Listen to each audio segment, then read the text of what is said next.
Et il est l'heure sur Europe 1 de retrouver l'édito d'Alexandre Devecchio. Bonjour Alexandre. Bonjour Alexis. Journaliste au Figaro Magazine.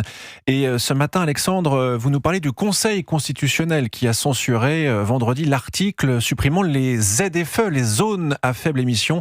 Vous y voyez un véritable scandale démocratique. Oui Alexis, depuis le début, les ZFE illustrent la déconnexion d'une technocratie totalement coupée de la réalité des Français ordinaires. Ces Français que l'écrivain Alexandre Jardin a surnommé les gueux, qui n'ont pas les moyens de s'acheter une voiture électrique et qui roulent en voiture d'occasion. Ces Français qui vivent loin des centres-villes, en banlieue ou en province et qui ne peuvent se passer de leur véhicule pour aller travailler. Ces Français qui bossent de nuit ou très tôt le matin à des heures où les transports en commun ne fonctionnent pas. Pour tous ces gueux, les zones à faible émission sont en vérité des zones à forte exclusion. Les parlementaires qui se souviennent de la révolte des Gilets jaunes ont eu raison d'écouter le peuple et d'abroger ce dispositif hors sol qui, sous couvert de lutte contre la pollution, consiste à bannir les citoyens les plus modestes des centres-villes.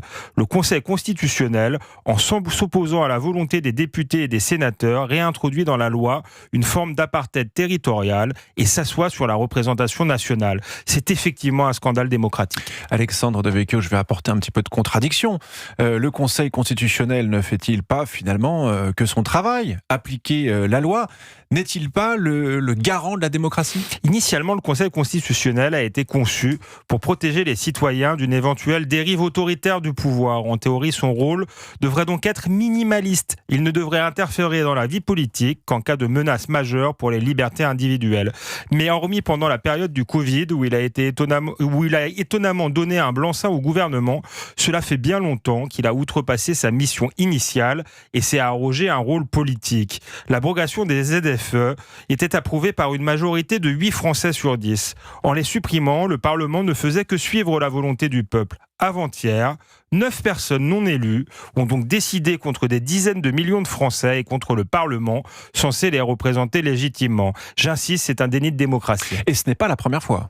Non, les précédents sont multiples. S'il ne fallait citer qu'un exemple, ce serait la censure de la loi immigration de janvier 2024 par le Conseil constitutionnel, alors que celle-ci avait été longuement débattue, approuvée par le Parlement et faisait consensus dans l'opinion. Il faut ajouter à cela que le Conseil constitutionnel n'est pas le seul organe non élu à entraver la volonté populaire. Le Conseil d'État, la Cour de cassation, la Cour européenne des droits de l'homme et la Cour de justice de l'Union européenne viennent régulièrement contourner des décisions prises légitimement par le gouvernement ou votées par le Parlement. Derrière le beau nom d'État de droit se dessine peu à peu une logique inquiétante de gouvernement sans le peuple ou contre le peuple.